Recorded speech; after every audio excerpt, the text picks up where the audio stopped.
Steve, from no action to loads of action. We've got 4 lads on these Matchroom behind closed door shows.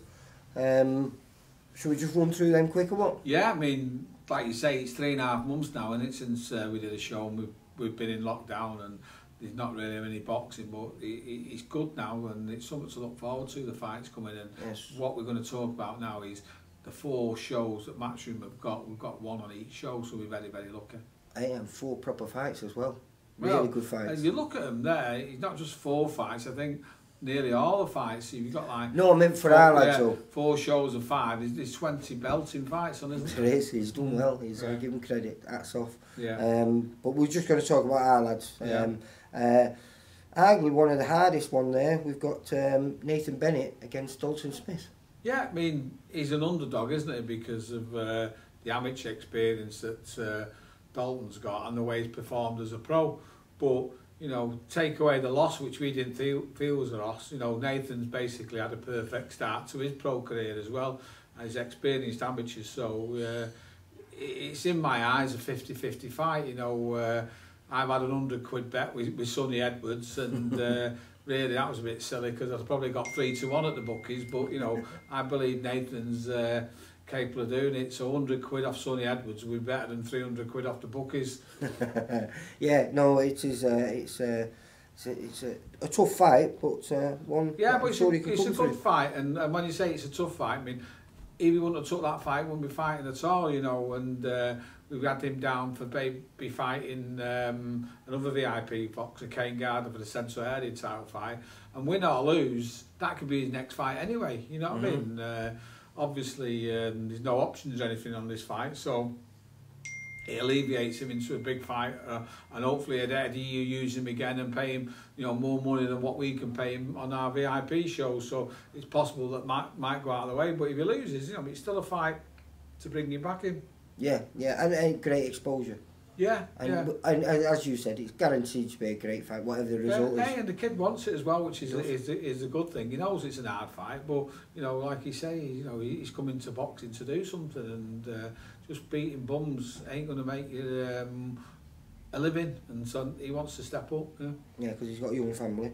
Another good fighter, another kid that you've matched hard again, Akeem Fears with the very experienced Kane Baker. I think 13 wins. It is, and considering he's a ticket seller, you'd think we'd be mad the way we'd be matching him, but Jamie's got so much confidence in him that to put him in an hard fight and to move him up into 8 rounds after only 5 fights, he doesn't hesitate. And again, even though he's only young, you've got time on his hands with Akeem.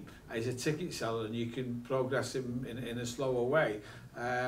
He wouldn't have been fighting him in that, and he's such a dedicated kid. You know what I mean? He's in the gym training and learning, first in, last out, doing all the runs. Why do all that and not fight at the end of the day? So yeah, we've taken a risk with that Kane Baker, isn't it? Yeah, but it's a risk that's calculated, and he's more than capable of winning. And you know, after this one, we don't need to say, oh, we've won an 8, we're going to go a 10, which you would do with other people. With someone like him, you can say, well, look, let's get another couple of 6 or 8 rounders and take our time before we jump into an English title, which could possibly next after winning an 8 rounder. So, you know, it's something we didn't have to take, but one that we're more than happy of taking, and I'm sure he'll shine on the night. I'm not sure who's next, whether it's Zelfa Barrett or Jack Cullen. Zelfa it is. Zelfa? Yeah. And is he going to be defending his Commonwealth title against Eric Donovan? No, he's doing a 10-rounder, but what we're hoping for is one of those international or intercontinental or European 10-round title fights, which will give him some world rankings and start moving him up, because even though you think of Zelfa being a kid, I think he's 27 and ready to be going. So you know, he's really at the beginning of his prime, isn't he? Yeah. And his last 2 performances have both been outstanding against Liam Woodstock and Jordan McCrory, wasn't it? Yeah. Listen, we always talk to him as a prospect. Well, he's not a prospect now. He's a champion and a contender, and you know, we'll be looking in 12 months hopefully for him fighting for world titles. So you know, again, hard fight, undefeated kid. White Lightning. Yeah, top amateur. You know, it's not an easy one, but if Zelfa's going to do what we think he can do, he's going to win the fight. And again, another great fight. Yeah. Do you know, I watched a little bit, because I didn't know much about Eric Donovan before, and I watched a couple of videos on him. He's an interesting character, but you know, like you say, he came back into pro boxing quite late after a little bit of a break from his amateur, where, as you were saying, his amateur pedigree was phenomenal.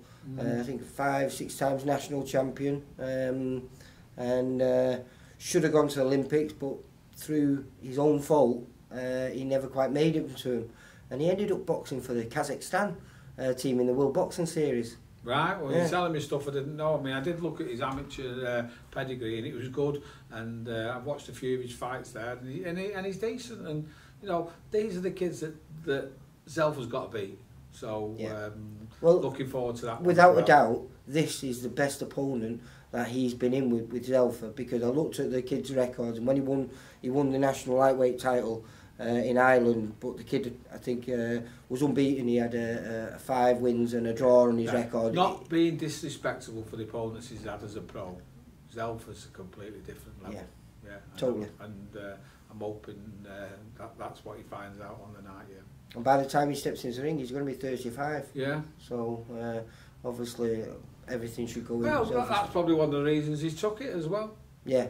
He's got to take a chance on himself. Well, like all the others, if you don't take these fights, there's going to be no fights for him, is there? No. Yeah.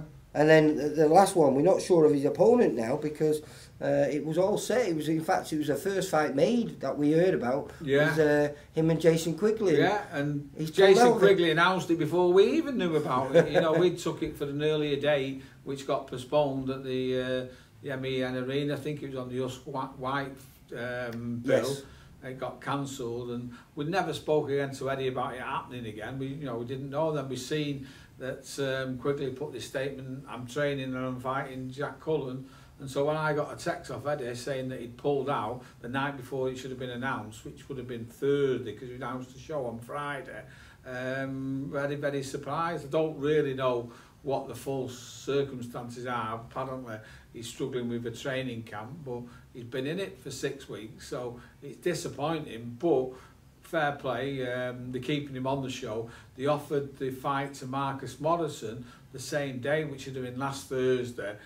We're here now and it's Monday, so it's 4 days and they've not took that, so it's looking like they're probably not going to take it, because you know, if they wanted to fight, they'd have took it straight away, because they've certainly got no other options, have they, with what's going on? You've still got plenty of time to prepare for it. It's still got 5 weeks, isn't it? Yeah. Or more, 6 weeks for that fight, I think he'll be. Listen, the Marcus is a naturally fit kid and always in the gym, so don't think the period of time will be why he's not taking it, but whatever the reason, listen, the way Eddie calls you up, he might have took it last Friday and not bother telling me, so it might be him. But where I'm sat here now is that he's not got an opponent. I've sent some other names through to Eddie this morning. You know, we're not shy of having a fight, so Jack's definitely not, is he? Yeah, so hopefully we'll get something announced in the next 24-48 hours. One final thing, quite a few new signings, but one is a big signing, really, certainly for us. Brandon Daord. Yeah.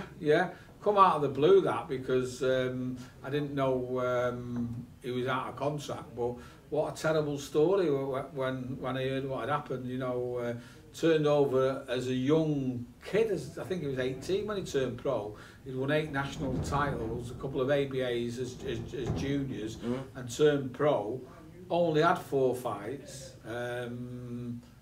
In the 3 years, was put out to grass, and he's just waiting for his contract to run out, you know. So he's not boxed for 2 years. Disappointing for him, that. But when I seen him and look at him physically, I'm thinking to myself, maybe 2 years where he can develop his strength as a man, and obviously grow up as well. It might not have done any harm, but certainly someone I'm very excited to work with. And you know, when you sit down with people and you say, well, are you going to be area, or are you going to be English title, or are you going to be British, or can we even look at looking at European or world with them there? I think the world's his oyster, isn't it? You know, he'd be disappointing for for me, we can't make him a British champion, and you know, the fly or super fly, which you can do either or. There's lots of openings, isn't there? So you know, I've not really been looking for signing kids on. You know, I've probably got rid of 10 over the lockdown period, which is good because I'm not really, as I say, looking to add on if we can get rid of a few people, and you know, people have asked for the contract back, and you know, no second thought. Yeah, bye, get on your way, see how the grass is green on the other side. But when he was mentioned, I was really keen, and as you say, there's a few other kids that we've signed on, which we'll talk about. But I'm not really going to be signing anyone unless they're either special talents like Brandon, or recommended by the coaches that you know well. That I'm already working with and got good relationships and going to carry on. So you know, I've got an exit plan which we've mentioned briefly in the past, and I think maybe in a week's time we can sit down and I can talk you through that, because that'll be exciting for the other people that I'm going to work with and trusted to carry on with kids. I mean, the lads who have got on now, I want to see them all the way through, but new kids, I'll have a little bit of a different strategy for them. But no, going back, Brandon, very excited about, and he'll be knocking on the door in 12 months for British titles. Yeah. Already won the English title, that's for sure. Yeah, right, nice one. Excited to that. So I'll be taking a little trip down to Liverpool to catch up with him and welcome him to the VIP team. Yeah, and tomorrow we've got some meetings about us maybe doing some little shows behind closed doors ourselves on a little like $2.99 pay-per-view. Right. Still a long way as in doing it, but as fighters, we've got plenty enough that we can get on these shows. So maybe in a week's time we'll be announcing some of our own shows as well. Right, nice one, Steve. Cheers. Bye. See you later, mate. Bye. For all boxing info, news and latest interviews, amateur and pro, across the north, click and subscribe. VIP Boxing Promotions. Also Twitter, Instagram and Facebook.